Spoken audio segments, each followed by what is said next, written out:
Janet J. from Pittsburgh, Pennsylvania. I'm a judge of elections, and I'm a journalist who's been reporting on voting integrity issues for the past 3 years.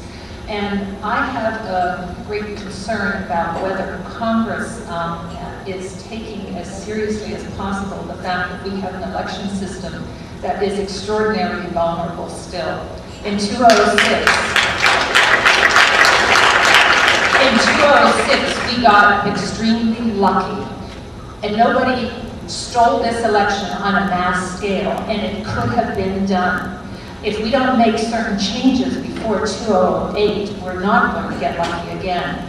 And I wonder if Congress is taking this as seriously as it needs to be taken, because the vote is where it all begins. The vote is where we can make change. And whether you think, as one thing, Rush Holt's bill is going to pass soon. I know it hasn't been dropped yet in the Congress, but whether that's going to be dropped, whether that's going to pass early on. You know, I can't tell you what's going to pass. Congressman Hinchey can tell you more of that, and I know that that's a type of issue that we will take up, but I'll hold very close. We're going to have an election contest on an issue in Florida, congressional election with Gordon Buchanan and Ms. Jeannie. And I said that election was about 160 some odd votes or something like that, real close to 300 something. Yeah. I was within the margin there.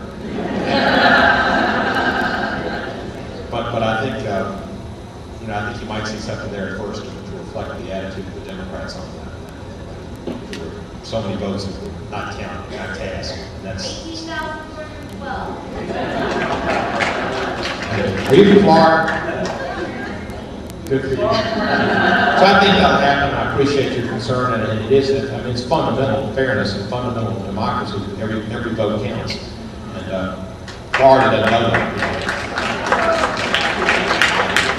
I mean, is there a general concern in Congress about this? I mean, I just don't get a sense that it's being taken as seriously as it needs to be taken. That's my real question. It is being taken seriously, and this is something that is very, very critical. The point you raised is obviously very critical. The numbers that we just cited are an example of what's going on. Florida was an interesting election in 2000, as we all know, and that election was critical to the future of our country. Unfortunately, it wasn't just the way the situation was handled there. We had been stronger than we were after the voting had taken place and just stepped forward and insisted on a recount of all the votes across the state of Florida, the outcome of that election would have been very different, and the future of this country would not be in the same kind of jeopardy as it is today.